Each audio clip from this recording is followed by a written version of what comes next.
प्रिय छात्रों, आइए आज हम लोग हिंदी के काव्य खंड में चौथा अध्याय दोहा का अध्ययन करेंगे, जिसके रचनाकार रहीमदास जी हैं।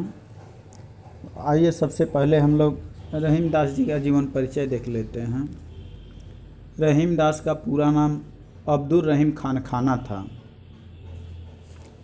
रहीम जी का जो पूरा नाम है वो अब्दुल रहीम खान खाना था। इनका जन्म सन 1556 ईस्वी में लाहौर में, जो अब पाकिस्तान में पड़ता है, हुआ था। इनके पिता बैरम खां मुग़ल सम्राट अकबर के संरक्षक थे। इनके पिताजी जो हैं, इनका नाम बैरम खां है। ये मुग़ल सम्राट अकबर के संरक्षक थे। किन्हीं कारणोंवश अकबर बैरम खां से रुष्ट हो गया था और उसने बैरम खां पर विद्रोह का आरोप लगाकर हज करने के लिए मक्का भेज दिया। मार्ग में उसके शत्रु मुबारक खां ने उसकी हत्या कर दी।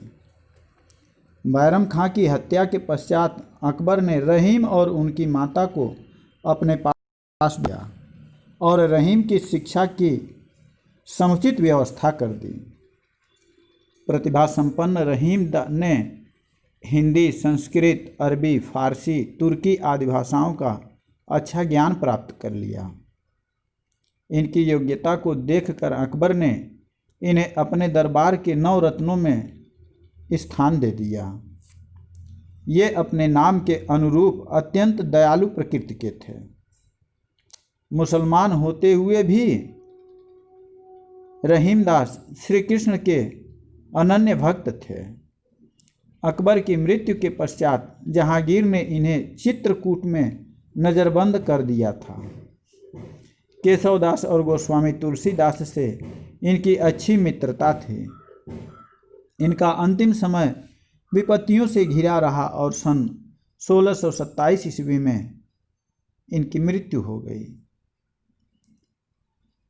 पिता बैरम खां अपने युग के एक अच्छे नीतिज्ञ एवं विद्वान थे। अतः बाल्यकाल से ही रहीम को साहित्य के प्रति अनुराग उत्पन्न हो गया था। योग्य गुरुओं के संपर्क में रहकर इनमें अनेक काव्य गुणों का विकास हुआ था। इन्होंने कई ग्रंथों का अनुवाद किया तथा ब्रज, अवधी एवं खड़ी बोली में कविताएं भी लिखीं। इनके नीति के दोहे तो सर्वसाधारण की जिह्वा पर रहते ही हैं। दैनिक जीवन की अनुभूतियों पर आधारित दृष्टांतों के माध्यम से इनका कथन सीधे हृदय पर चोट करता है। रहीम की रचना में नीति के अतिरिक्त भक्ति एवं श्रृंगार की भी सुंदर व्यंजना दिखाई देती है। इन्होंने अनेक ग्रंथों का अनुवाद भी किया है। रहीम की रचनाएं इस प्रकार से हैं: रहीम सतसई, श्रृंगार सतसई, मदनाष्टक, रास पंचाध्यायी, रहीम रत्नावली एवं बरवय नायिका भेद वर्णन। रहीम सतसई नीति के दोहों का संकलन ग्रंथ है। इसमें लगभग 300 दोहे प्राप्त हुए हैं।